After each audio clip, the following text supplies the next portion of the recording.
उष्ट्रासन।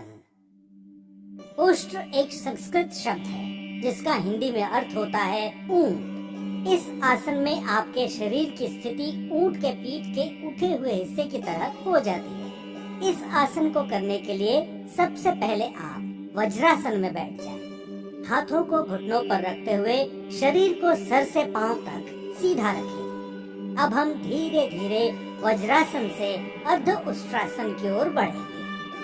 इसके लिए सबसे पहले आप आहिस्ता से घुटनों के बल खड़े हो जाएं। अब अपने दोनों हाथों को कमर पर इस प्रकार रखें कि आपकी उंगलियां जमीन की ओर हों। ध्यान रखें कि आपकी कोहनी एवं कंधे समानांतर हों और आपकी जांघें जमीन से बराबर 90 डिग्री पर हों। अब धीरे धीरे सांस अंदर लेते हुए अपनी रीढ़ के निचले हिस्से की ओर से पीछे की ओर झुकें। सर को इतना झुकाएं कि आपको आपकी गर्दन की मांसपेशियों पर खिंचाव महसूस हो।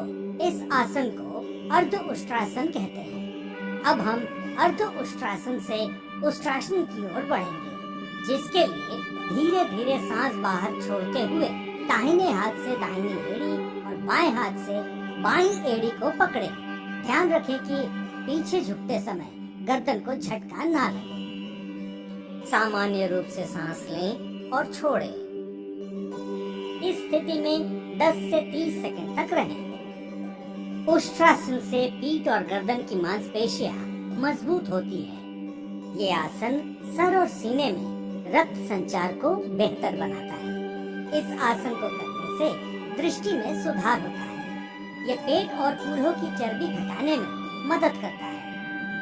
यदि आपको हर्निया, चक्कर या गठिया की शिकायत हो तो ये आसन ना करें। हृदय रोग और उच्च रक्तचाप के रोगी ये आसन ना करें। अगर आपके पेट में चोट लगी हो या आप गर्भवती हो तो भी ये आसन ना करें। 10 से 30 सेकंड इस आसन में रहने के बाद अब आप एक लंबी गहरी सांस लें और धीरे से अपनी गर्दन को सामान्य करते हुए अपनी कमर को सीधा करें और वापस अपनी एड़ियों पर बैठते हुए वज्रासन की स्थिति में आ जाएं। और अब वज्रासन में ही सामान्य रूप से सांस लें और छोड़ें। उष्ट्रासन को नियमित रूप से करने पर आप कब्ज, जो कि शरीर के कई अन्य रोगों का कारण होता है, उससे हमेशा के लिए छुटकारा पाकर एक स्वस्थ जीवन व्यतीत कर सकते हैं।